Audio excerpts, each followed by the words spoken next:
My name is Douglas Bickford. I live in Klamath Falls, Oregon. Hold on, let me fix my tie.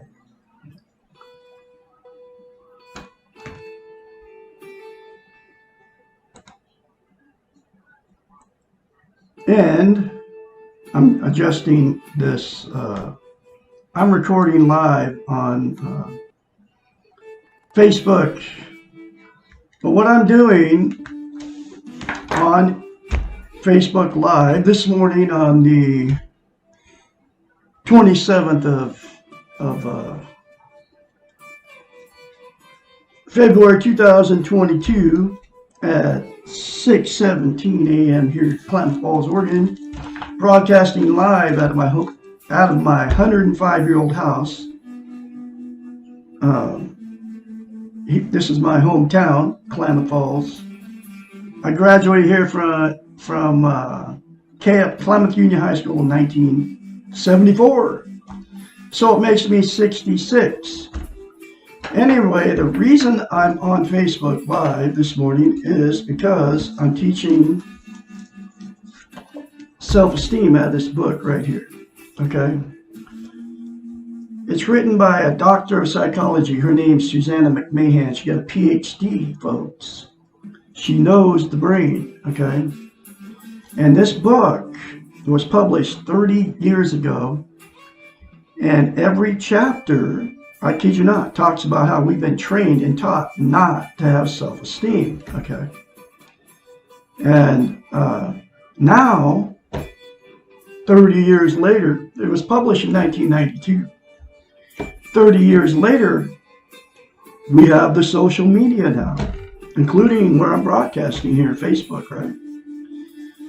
It's 1,000 times worse now than what it was then, okay? This book is called The Portable Therapist because we can all be our own therapist, okay? She is nowhere to be found. I am her spokesperson for what the vital information that's in this book that will change your life if you do the very few simple concepts in the book. But the very first thing you got to do to attain a healthy mind, and this is what she told our clients, okay? They were paying her big bucks to fix their messed up minds, their messed up lives, okay? This whole book teaches how to attain self-esteem because, like I said, every chapter, she talks about how they have taken it away from us on purpose. And they used the television and the media to do it back then. Now they're using all the social media, okay? Just one example is men do not cry, women don't get angry, and children should be seen and not heard. That's just one example of how they've trained us, okay? Anyway, to get a healthy mind, okay, you have to have self-esteem. That's what she knew this. And so this is what she told her clients to do in this book to attain self-esteem. So she could get through to them and so they could have a healthy mind. Okay, so she could fix their messed up life. That's what they're paying her for. And they did this very simple concept because of her credentials.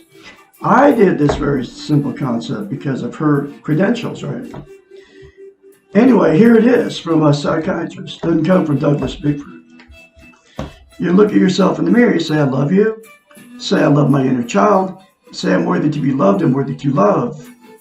You say those three things to yourself in the mirror daily, and it will give you self-esteem on steroids. I kid you not. It happened to me. Okay. I had zip knot at 65 years old. And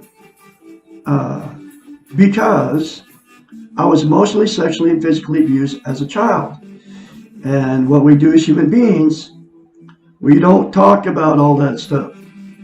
It's a taboo subject to say publicly anything bad that happened to you. Okay. And That's how we've been taught and trained.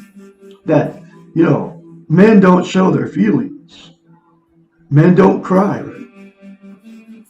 But to face the reality of what we live in, you have to accept that we all live in this world of chaos, and the world is full of fear, and the world is full of pain. And the other thing about self-esteem, which what she knew, okay, and it's all true, is that you can't love without self-esteem.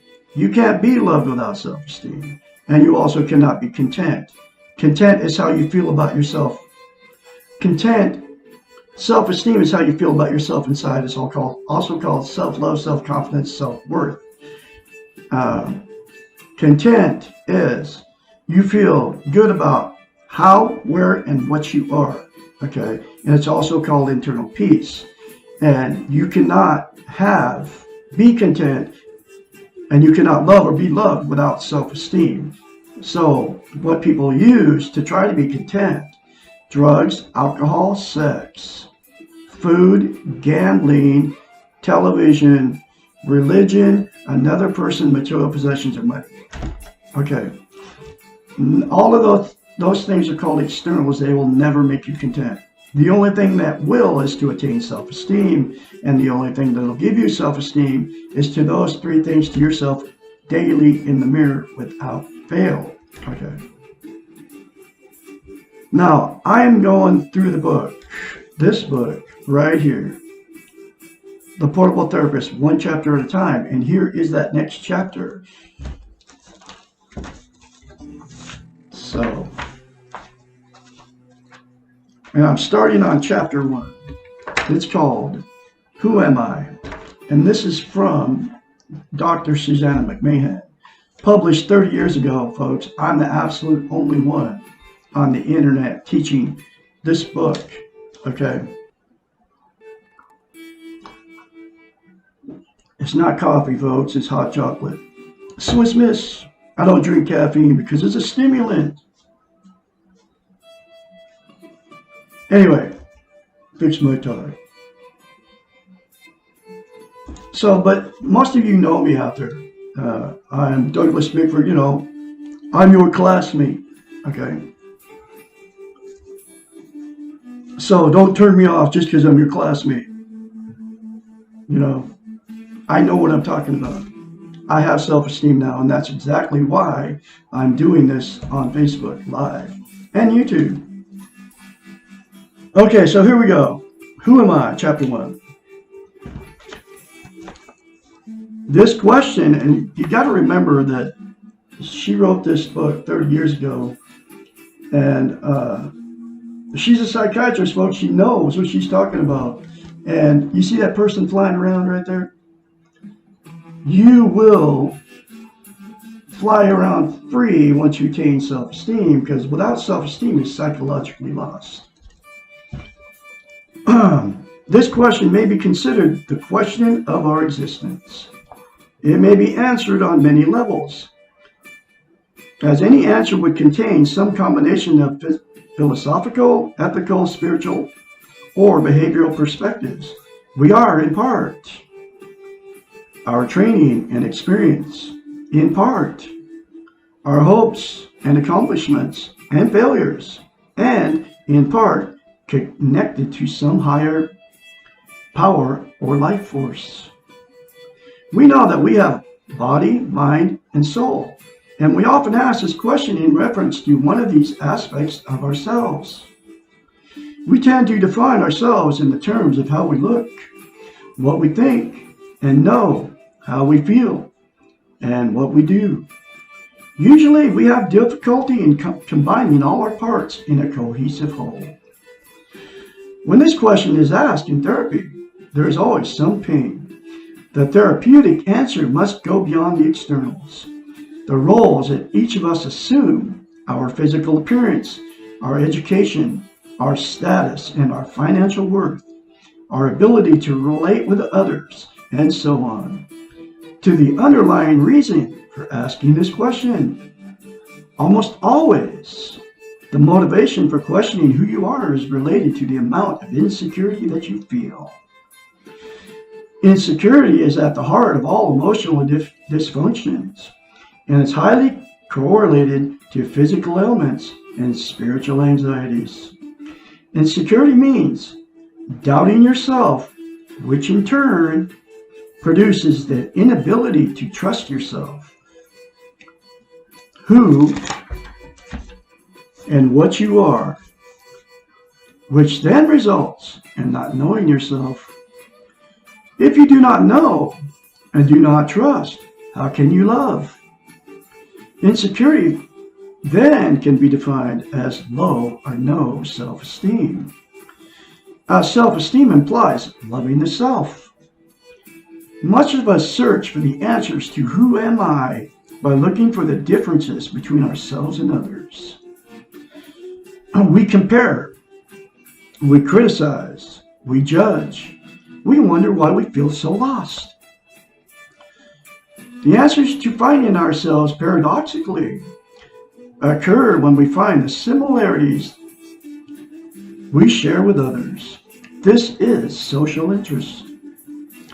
The more you can relate to the sameness you share with someone else, the more belongingness you feel. The more encouragement you give and take, the more security you achieve. Therefore, the antidotes to the reasons for asking this first question are found in the development of self-esteem and social interest.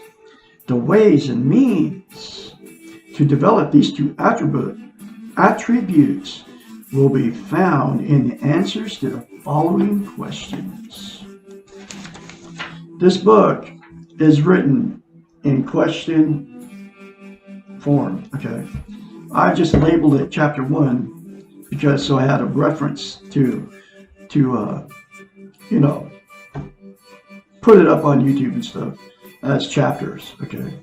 But every chapter in the book is like that. That's how it's written. And the next chapter tomorrow will be, What is the Meaning of Life, chapter 2. You all stay tuned. I'm going to have that chapter for you tomorrow. You all have a great day out there. Remember, you were born good when you came into this world. You will leave good if you accept that you're good. All good things are coming today on Sunday, the 27th of 2022. You woke up today, okay? I'll be talking to you tomorrow. You all have a great day out there.